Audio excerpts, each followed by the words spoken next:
అందరికీ కూడా నమస్కారం అండి.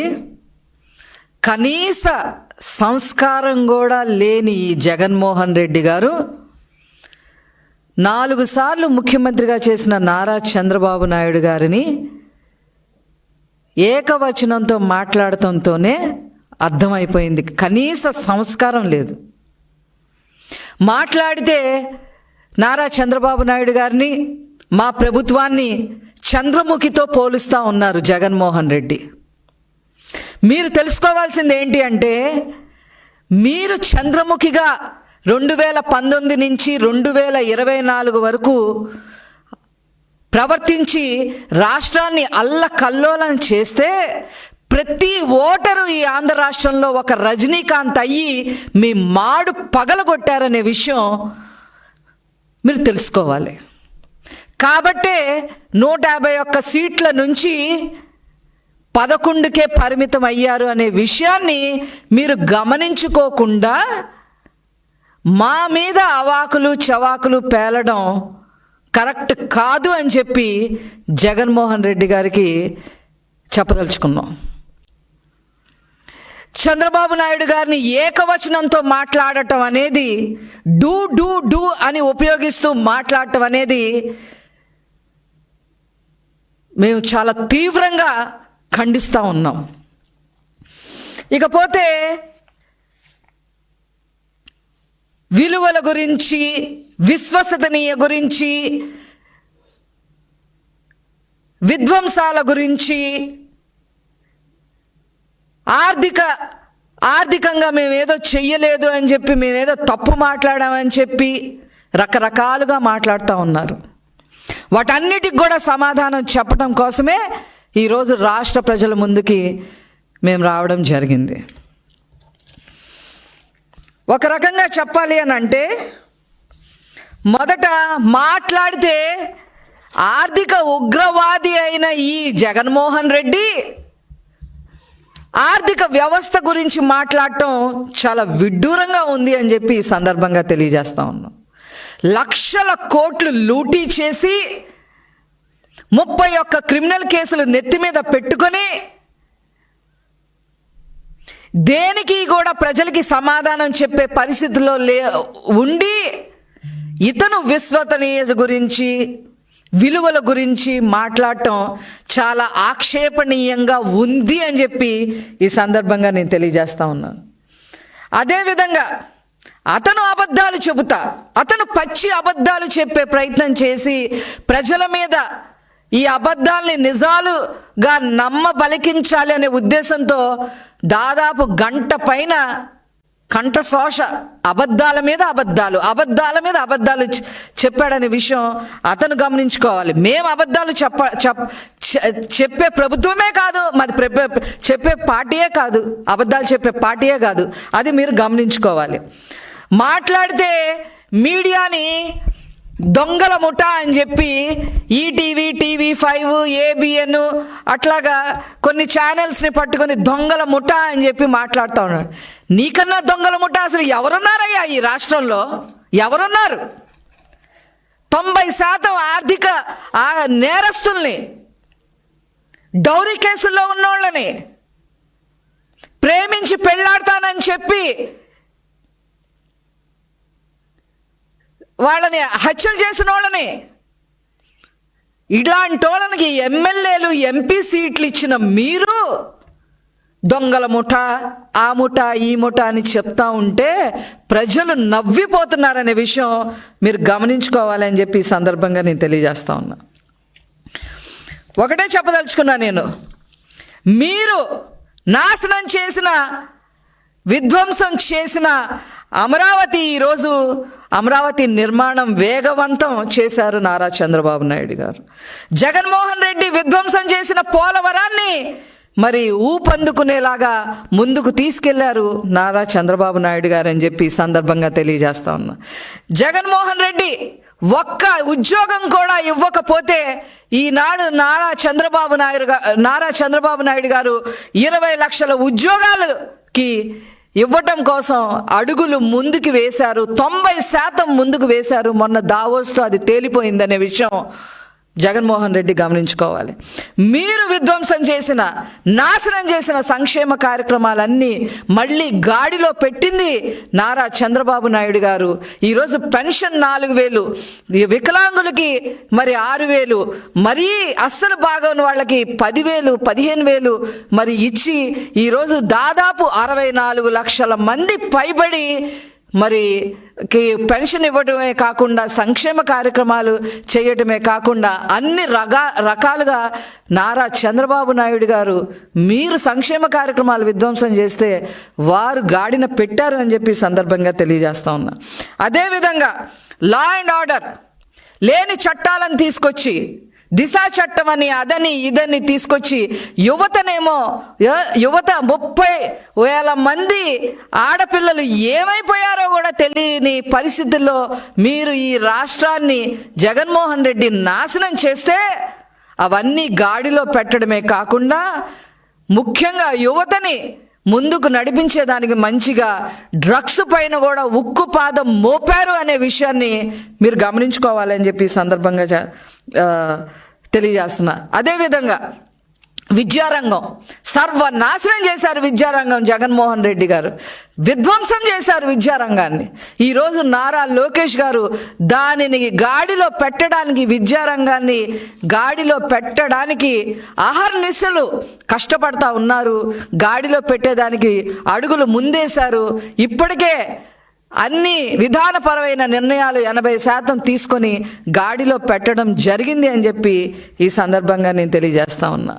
అదేవిధంగా జగన్మోహన్ రెడ్డి గారు వచ్చిన పారిశ్రామికవేత్తలందరినీ ఎల్లగొట్టేసి, పరిశ్రమలందరినీ ఎల్లగొట్టేసి విశాఖపట్నాన్ని నాశనం చేసి అతను మాత్రం కొండ మీద 500 కోట్ల రూపాయలు విలువ చేసే ప్యాలెస్ కట్టుకుంటే ఈరోజు నారా చంద్రబాబు నాయుడు గారు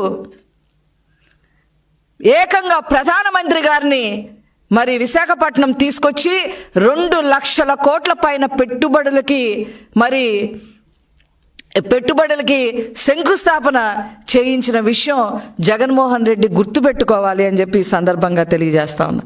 అదేవిధంగా వైజాగ్లో స్టీల్ ప్లాంట్ నాశనం చేసి విధ్వంసం చేయాలన్న జగన్మోహన్ రెడ్డిని మరి అతను అలా చేస్తే జగన్మోహన్ రెడ్డి విధ్వంసం చేయటానికి పూనుకుంటే స్టీల్ ప్లాంట్ని దాన్ని ఈరోజు కేంద్ర మంత్రులతో అందరితో మాట్లాడి ఈరోజు ఒక గాడిన పెట్టి శాశ్వతమైన పరిష్కారాన్ని వైజాగ్ స్టీల్ ప్లాంట్కి తీసుకొచ్చిన ఘన చరిత్ర నారా చంద్రబాబు నాయుడు గారిది అని చెప్పి సందర్భంగా తెలియజేస్తా ఉన్నాం. పెట్టుబడుల గురించి మాట్లాడుతూ ఉన్నాడు ఈ జగన్మోహన్ రెడ్డి. 6 లక్షల కోట్ల పెట్టుబడులు ఇప్పటికే తీసుకొచ్చారనే విషయం మీ కళ్ళకి కనపట్టలేదా అని చెప్పి నేను జగన్మోహన్ రెడ్డి గారిని అడగదలుచుకున్నా. అదేవిధంగా విద్యుత్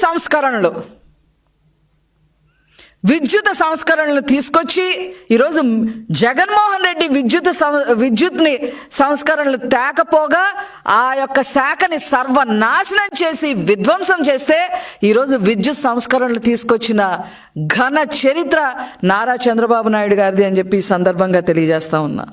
అదేవిధంగా ఉచిత ఇసుక కూడా ఇవ్వకుండా ప్రజల్ని పీల్చుకు తింటూ వాళ్ళ రక్తం కళ్ళ చూసి వాళ్ళని నాశనం చేసిన జగన్మోహన్ రెడ్డి నాశనం చేసి వాళ్ళని విధ్వంసం చేస్తే వాళ్ళ బ్రతుకుల్ని ఈరోజు ఉచిత ఇసుకని ప్రవేశపెట్టి దాన్ని కట్టుదిట్టం చేయడమే కాకుండా నిర్మాణ రంగాన్ని మొత్తాన్ని పటిష్టం చేసిన ఏకైక ముఖ్యమంత్రి నారా చంద్రబాబు నాయుడు గారు అని చెప్పి ఈ సందర్భంగా నేను తెలియజేస్తా ఉన్నా. మాట్లాడితే బడ్జెట్లో మాట్లాడితే 6,46,00,000 కోట్లు మాత్రమే మేము అప్పు చేస్తే దాన్ని 10 లక్షల కోట్లు అని చెప్పి మీరు ప్రచారం చేశారు అని చెప్పి జగన్మోహన్ రెడ్డి చెప్తా ఉన్నారు. ఈ ఆర్థిక ఉగ్రవాది చెప్తా ఉన్నాడు. బుర్ర పెట్టి ఆలోచించండి. ప్రెస్ మీట్లు పెట్టేటప్పుడు మీరు బుర్ర పెట్టి ఆలోచించి మాట్లాడాలి అని చెప్పి ఈ సందర్భంగా తెలియజేస్తాం. ఒకప్పుడు ముఖ్యమంత్రిగా చేశారు కదా, నిజాలు మాట్లాడాలి కదా. మిమ్మల్ని మీరే దిగజార్చుకునే విధంగా ఈరోజు మీరు ప్రెస్ మీట్ పెట్టడం జరిగింది. మరి మాట్లాడితే 6,46,000 కోట్లు మాత్రమే నేను అప్పు చేశానని మాట్లాడుతూ ఉన్నారు మీరు. మేము అది చూపించామని చెప్పి బడ్జెట్ పుస్తకాల్లో చూపించామని మీరు మాట్లాడుతూ ఉన్నారు. మరి మీరు మీ హయాంలో 1,40,000 కోట్ల రూపాయలు బకాయిలు చెల్లించాల్సిన ఉంది. అవి ఎవరికిస్తా? ఎవరి జేబులో వేయమంటావు? ఎవరి జేబులో వేయమంటారు అవి? బడ్జెటేతర అప్పులు 2 లక్షల కోట్ల పైన చేసేశారు. అవి ఎవరి జేబులో వేయమంటారు? ఎవరి జేబులో వేయమంటారు చెప్పండి. జగన్మోహన్ రెడ్డి గారు మీ టైంలోనే జరిగింది ఇది. మీరు ఈ రకంగా దాదాపు 9,72,000 కోట్ల రూపాయలు అప్పులు చేసి 1 రూపాయి కూడా సంపద సృష్టించకుండా ఈ రాష్ట్రాన్ని సర్వనాశనం చేసి విధ్వంసం చేసి ఈరోజు ఏం మొహం పెట్టుకొని మీరు ప్రెస్ మీట్ పెడతా ఉన్నారు? మీరు చేసిన బకాయిల్ని తీర్చటానికి రోజుకి 18 గంటలు కష్టపడతా ఉన్నారు నారా చంద్రబాబు నాయుడు గారు. చెప్తాను, అవి కూడా చెప్తాను. ఏమేం బకాయిలో? ఆరోగ్యశ్రీ గురించి మీరు మాట్లాడుతున్నారు ఏంటి జగన్మోహన్ రెడ్డి గారు? మీ హయాంలో ఆరోగ్యశ్రీ బకాయిలు 2,200 కోట్లు చేస్తే ఆ అప్పు తీర్చారు చంద్రబాబు నాయుడు గారు. ఆ బకాయిల్ని చంద్రబాబు నాయుడు గారు తీర్చడం జరిగింది. మీ హయాంలో ధాన్య బకాయిలు చేస్తే అవి 1,674 కోట్లు ఆ బకాయిలు తీర్చింది నారా చంద్రబాబు నాయుడు గారు. ఇల్లు కట్టుకున్న వాళ్ళకి గవర్నమెంట్ ఇవ్వాల్సిన డబ్బులు కూడా మీ హయాంలో ఇవ్వకపోతే ఆ కట్టాల్సిన డబ్బులు ఎంత కట్టాలో తెలుసా? మీ హయాంలో గవర్నమెంట్ కట్టాల్సిన డబ్బులు 9,000 కోట్లు. ఆ 9,000 కోట్లు మీరు వాళ్ళకి ఇవ్వలేకపోవటం వల్ల వాళ్ళు రోడ్డున పట్టమే కాకుండా వాళ్ళు అప్పులు చేసి చక్రవడ్డీలు కట్టుకొని వాళ్ళు బాధపడుతుంటే ఆ 9,000 కోట్లు బకాయిలు తీర్చింది ఎవరో తెలుసా? మీ నాన్న కాదు, పైనుంచి వచ్చిన మీ నాన్న చేయలే, మీ నాన్న తీర్చలా, నీ జైజమ్మ తీర్చలా.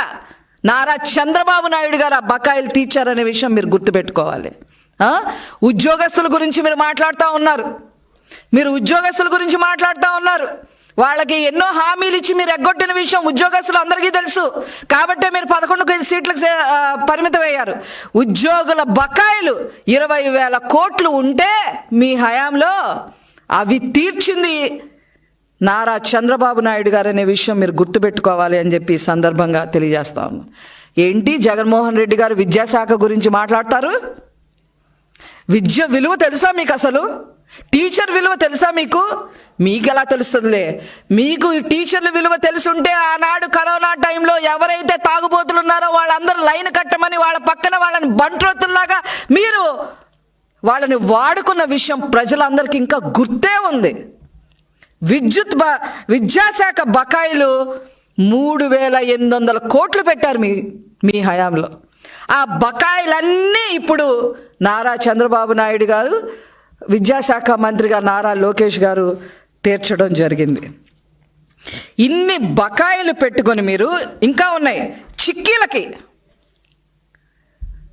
చిక్కీలకు కూడా డబ్బులు ఎగ్గొట్టేశారు, బకాయిలు పెట్టేశారు.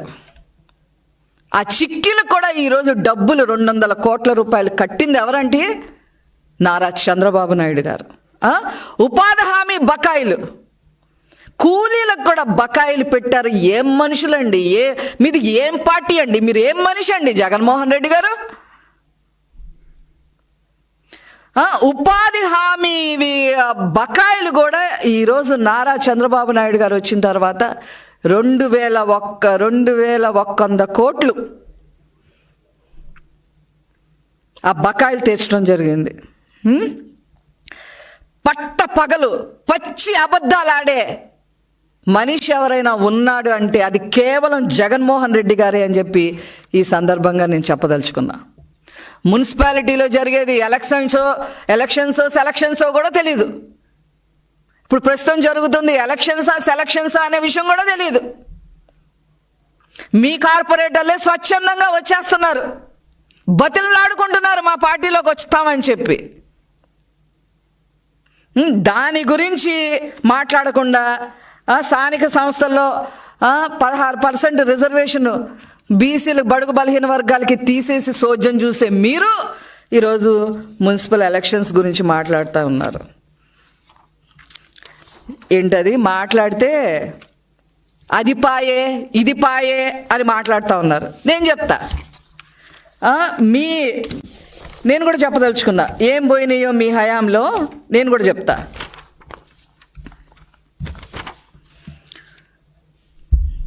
మీ పుణ్యమా అని చెప్పి మీకు 151 సీట్లు పాయే. ఫ్రస్ట్రేషన్లో మీ బుర్ర పాయే, సొంత చెల్లి పాయే, పులివెందుల పాయే. ఈరోజు గుర్తు తెచ్చుకోవాల్సిన అవసరం లేకపోయినా కూడా మీ గురించి, మీరిచ్చిన హామీల గురించి కొన్ని నేను చెబుతా. మీరు ఆనాడు ఇచ్చిన హామీల గురించి కొన్ని మాత్రమే చెప్తా. మద్యపాన నిషేధం అన్నావు, ఏమైంది? పాయే. 5 ఏళ్లలో 25 లక్షలు ఇల్లు కట్టిస్తానని చెప్పావు ఆనాడు, పాయే. ప్రతి విద్యార్థికి ఫీజు రీఎంబర్స్మెంట్ అని చెప్పి అన్నారు, అది పాయే. బీసీ సంక్షేమానికి ఏటా 15,000 కోట్లు ఇస్తా అన్నారు, అది పాయే. అన్ని నామినేటెడ్ పదవుల్లో బీసీలకి 50% రిజర్వేషన్లు కల్పిస్తానన్నారు, అది పాయే. నామినేటెడ్ పనుల్లో 50% రిజర్వేషన్ కల్పిస్తూ చట్టం తీసుకొచ్చేస్తామన్నారు జగన్మోహన్ రెడ్డి గారు, అది పాయే. ప్రమాదవశాత్తు మరణించిన వారికి 5 లక్షల బీమా కల్పిస్తామన్నారు, అది పాయే. అర్చకులకు ఇళ్ల స్థలాలు కేటాయించి ఇల్లు కట్టిస్తామని చెప్పారు, అది పాయే. ఇంక ఇలా చెప్పుకుంటే కులవర్గ మతతత్వాలు లేని సమాజ నిర్మాణాన్ని పాటుపడతామని చెప్పారు, అది పాయే. CVS రద్దు చేస్తామని చెప్పారు జగన్మోహన్ రెడ్డి గారు, అది పాయే. పాత పెన్షన్ విధానాన్ని పునరుద్ధరిస్తామని చెప్పారు, అది పాయే. అధికారంలోకి రాగానే 27% ఐఆర్ ఇస్తామని చెప్పారు, అది పాయే. పుస్తకాలు యూనిఫామ్లు సరైన సమయానికి ఇస్తా అన్నారు, అది పాయే. మధ్యాహ్న భోజనం నాణ్యత పెంచుతామన్నారు, అది పాయే. ఇంకా చెప్పాలి అంటే ఎన్నున్నాయి మొత్తం మీరు చేద్దా. ప్రతి సంవత్సరం జనవరి 1 కల్లా జాబ్ క్యాలెండర్ను విడుదల చేస్తామని చెప్పారు, అది పాయే. ఇలా చెప్పుకుంటూ పోతే, ఇవన్నీ పోతే దాదాపు మా దగ్గర ఉన్న సమాచారం ప్రకారం 199 మీరు ఇచ్చిన వాగ్దానాలన్నీ పాయే. ఏ గంగలో కలిసినాయో ఎవరికి తెలియదు, అందుకనే ప్రజలు మిమ్మల్ని గంగలో ముంచేశారు. ఇవన్నీ పెట్టుకొని మీరు ఈరోజేదో అబద్ధాలని నిజాలు చెయ్యాలి అనే ఆలోచన విధానాన్ని మీరు మానుకోవాలి అని చెప్పి ఈ సందర్భంగా నేను తెలియజేస్తా ఉన్నా. కళ్ళు కుట్టినాయి మీకు, ఎందుకంటే 9 నెలల్లోనే అన్ని వ్యవస్థల్ని నారా చంద్రబాబు నాయుడు గారు గాడిలో పెట్టడం జరిగింది. ఒక్కొక్కటిగా గాడిలో పెట్టడమే కాకుండా మీరు చేసిన బకాయిలన్నీ ఒక్కొక్కటిగా తీర్చుకుంటూ వస్తూ ఉన్నారు. కళ్ళు కుట్టాయి మీకు, కళ్ళు కుట్టి ఏం చేయాలో అర్థం కాక ఈరోజు అసత్యపు మాటలు మాట్లాడుతున్నారు అని అంటే ఇవన్నీ ప్రజలు గమనిస్తున్నారు అని చెప్పి ఈ సందర్భంగా తెలియజేస్తూ, మీ ప్రెస్ మీటే ఒక బోటకం. మీ ప్రెస్ మీట్లు ఎప్పుడు విధ్వంసానికే దారి తీస్తాయే తప్ప ప్రజలు మంచి కోసం దారి తీయవు అని చెప్పి ఈ సందర్భంగా తెలియజేస్తూ నేను సెలవు తీసుకుంటున్నాను. Thank you.